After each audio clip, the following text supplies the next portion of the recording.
What's up, everybody? Happy Monday. Hope all you're having a great day so far. Jumping into this episode of YNR, I enjoyed it. It was a dope episode. I love the conversations that Devon and Mariah had and Nate and Elena had, because by them having those conversations separately, it put things into perspective on both ends. Mariah was basically letting Devon know that him being a billionaire is going to play a major factor into any relationship he gets in, which is true, because it will, because you're going to date people who have lesser means than you, way lesser means probably. And, that's always going to be a contributing factor because, people that come into your life are not used to all that wealth. It took, when Devon first got that money, it took him, an adjustment period. It took him a lot of time to adjust to the fact that he had so much money. And I love the fact that he likes to pay it forward. You know what I mean? Because I love when rich people use their money for good, because all the time we see on social media or the gossip blogs and stuff, and you see a celebrity buying a new $50 million mansion or a new, $200,000 car. You know what I mean? So, and that's their right to do because they do work hard for their money. But at the same time, I love to hear about them donating money to the public school system and donating money to various charities, and when hurricanes and tornadoes happen, they always donate money. So that's always a good thing. Paying it forward is very important, because a lot of these wealthy people did not grow up wealthy. They grew up poor and broke and just like a lot of people. So it's good to pay it forward. So I love that Devon has that mantra. He has that attitude about him, like he's not some wealthy person that just spends the money on investing in businesses or, which is also good too, because you bring jobs into the community when you invest in businesses or you create a business in communities and stuff. So you're creating jobs, but also, it's good to, just give back, and him donating the computers and stuff like that. That was pretty cool. But I'm glad Mariah had that conversation with him. You have to, when it was very generous of him to pay off the student loans for Elena. But he should have had, that's something that you have to have a conversation about, because she is an independent person. She's not used to dating somebody who has so much wealth, and she doesn't want to feel like a charity case, that she, is one of his causes, basically. So I definitely understood that. And I am happy, Elena did get the job at Memorial Hospital, which is cool. That's her field. I will say that I felt like she overreacted to Devon paying off the student loans. Because, let me tell you something, I understand her being upset because he didn't talk to her about it and stuff like that first. And it kind of took her power away because she wants to be independent. She doesn't want to be dependent on anybody, which I totally respect and get. But I feel like she overreacted a bit. Just packing her bag, storming out, going on tour, to be with Jet and all them and, lashing out the way that she did. I felt like she overreacted to it because there's plenty of people out here who would love for somebody to pay their student loans. Plenty of people.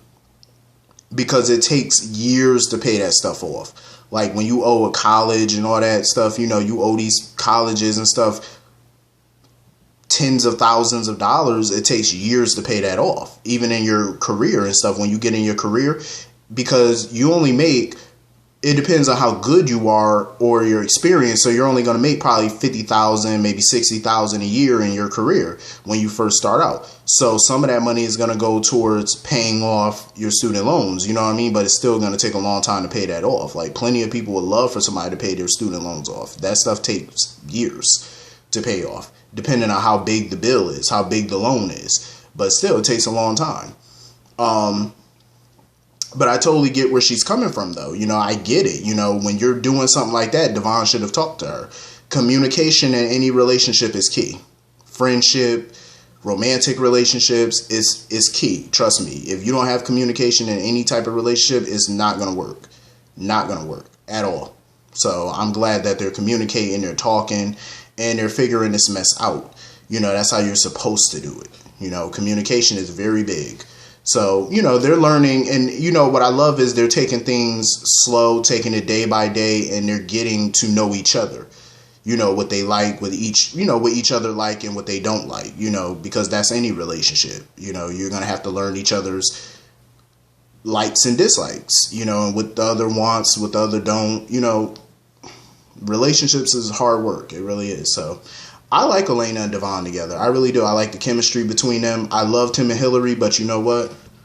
The chemistry between him and Elena is pretty good. I know some people are not feeling him, but I like it. They're not rushing to do anything. It's just taking it day by day, which is what you're supposed to do.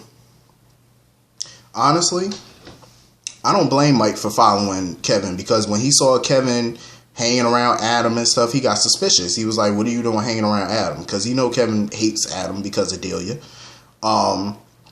So, of course, he followed him to the spot where Kevin was holding Phyllis. But, of course, Phyllis escaped. So, he basically told Mike everything that was going on. Mike was like, bro, you just committed several felonies. He basically told him that Chloe needs to be in a psychiatric hospital, probably indefinitely. And he was ready to call Paul anyway to try to ask for leniency. But Kevin was like, hell no, because Kevin ain't no dummy. Like, he knows that if Mike calls Paul and they arrest him and Chloe and stuff like that, Chloe's going to be in a psych ward for the rest of her life. Kevin's going to be in prison for years. And that's two parents that Bella's going to be without, and he doesn't want to put Bella through that. Who's going to take care of her? But I'm pretty sure if push came to shove, Mike and Lauren would probably take her in more than likely. But, Mike was like, all right, fine. I'm going to let this play out your way and let you and Adam figure it out or whatever. But Mike was smart, though. Mike took his handkerchief. He wiped his handprint off that door. He wiped his prints off that doorknob. I said, that was smart. That was smart, Mike. See, he's a brilliant attorney. That was ingenious. Take your handprint off that door. Just in case police, Phyllis resurface and tell anybody anything and, your handprint ain't nowhere on it. But even if Mike is somehow implicated in knowing about what happened to Phyllis and what happened with Chloe and stuff, he could just say that he was acting as Kevin's attorney, because technically he is. You know what I'm saying? Whenever Kevin gets in trouble, Kevin always calls Michael, so technically that's his lawyer. So anything he tells his lawyer about crimes that were already committed, Mike has no obligation to tell the police, because that would incriminate said client. So, attorney-client privilege. He ain't got to tell the cops nothing about what Kevin told him. Because all these things that Kevin told him were criminal acts that already occurred. If they were in the progress of happening, like right now, or before he did it, he would be obligated. But these are things that already happened. So anyway, Adam is not playing no games. He is not playing games with these people at all. He wants Christian. He's willing to do whatever it takes. It's so funny how he's so dismissive of Victoria. Because it's so funny how Victoria wants to sit there basically telling Adam to give Dark Horse back to Nick. Adam was like, okay, so if I give Dark Horse back to Nick, then what? I'll take over as CEO of Newman. She's sitting there talking about, oh, that's not going to happen. It can happen if he wants it to. Victor already wants Adam to take over as CEO. So all Adam has to do is call Victor and say, oh, I'll take you up on your offer, and boom, he's the new CEO, or he's basically taking over Victoria's job until Victor's ready to step down, basically. Victoria needs to realize you are not going to be CEO. You might as well go out there and start your own thing like Abby been telling her. Do you. You know what I mean? Because you're not going to be CEO. It's not what Victor wants. Victor wants either Nick or Adam. Since Nick doesn't want to come back to the company, his next best thing is Adam. But Adam doesn't want it right now. That can change, but for right now, he doesn't want that company. Because he feels like it's always going to be Victor's company, even in death. If one day Victor were to die, he still feels like Newman Enterprises will always be Victor's, even from the grave. I think Adam probably wants something that he can start on his own, you know what I mean? Kind of how Nick did Dark Horse, it was something of his own that Victor had no attachment to, But I'd say, Adam definitely should keep Dark Horse, though. Why not? Because I felt like I respected the fact Nick wanted to start his own company, but you accumulated $27 million in debt for a startup company. That's a lot of debt for a brand new company to be taken on. You know what I mean? Like, damn, 27 million. The company's barely been around a year. You already got 27 million in debt. Where's the profit? You know, like, your company's been around practically a year almost. Where's, you know what I mean? Like, where's the profit at? You accumulated more debt than you probably have profit. That's not good business. Because they haven't talked about the numbers, like how much the company actually makes. I know Dark Horse deals in real estate and stuff like that, but you got too much debt for me. No wonder investors basically told Nick no, that they wasn't going to loan him the money to buy Adam, you know, buy Dark Horse back from Adam, or to pay off the loan, because it's too risky. That's a lot of money. 27 million. I'm like, what's the benefit to them? So anyway, Nick, of course, is pissed because Adam filed for custody of Christian. I don't blame Nick for being upset. I mean, granted, biologically the child is Adam's, but Nick has been taking good care of the kid, you know, so I don't know. It's hard to be on anybody's side at this point about who should get custody and who shouldn't. It's going to be a while before Nick could forgive Victoria, though, because when she came over to his house and stuff, he wanted nothing to do with Victoria at that point. And I don't blame Nick.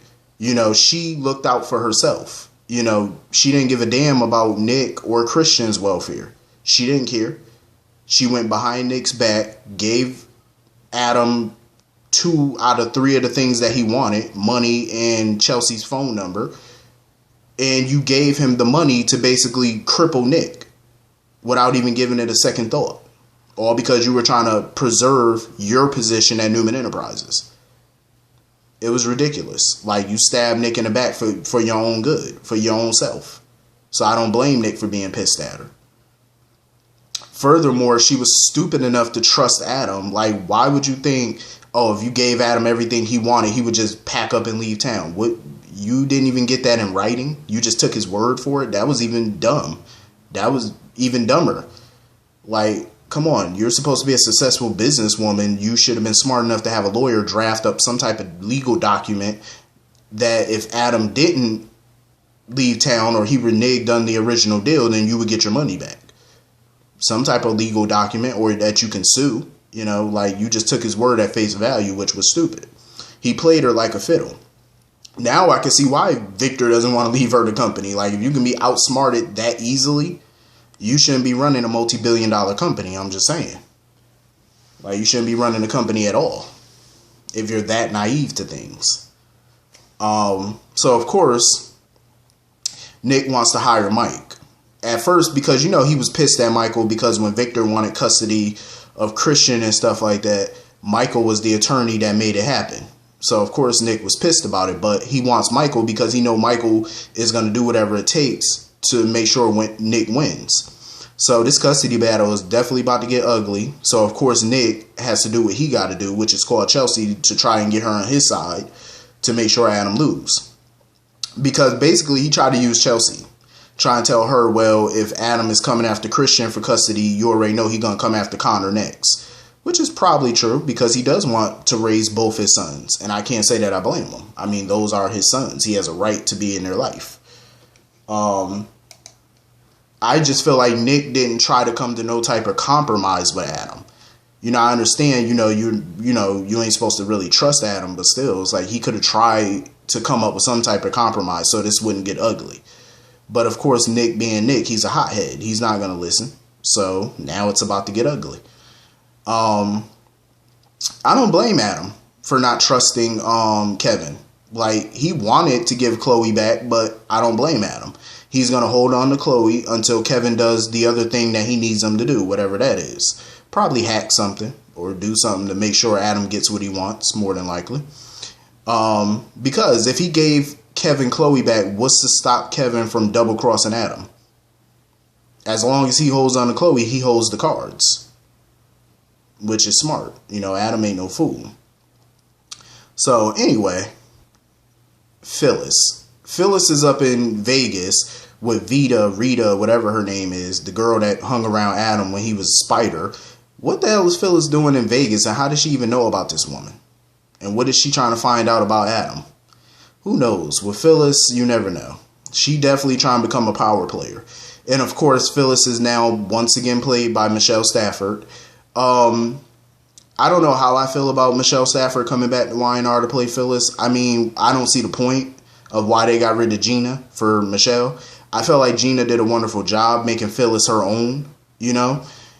And I just hated how they just dumped Gina just to get Michelle back. It wasn't even fair. Michelle said years ago when she left YNR that she was leaving partly because there was nothing more she could do with the Phyllis character. So if that's the case, why come back if there was nothing more that you can do? Doesn't make sense to me, but I guess. Anyway, hit the comment section. Let me know what y'all thought about this episode. I'll see y'all all later. Peace.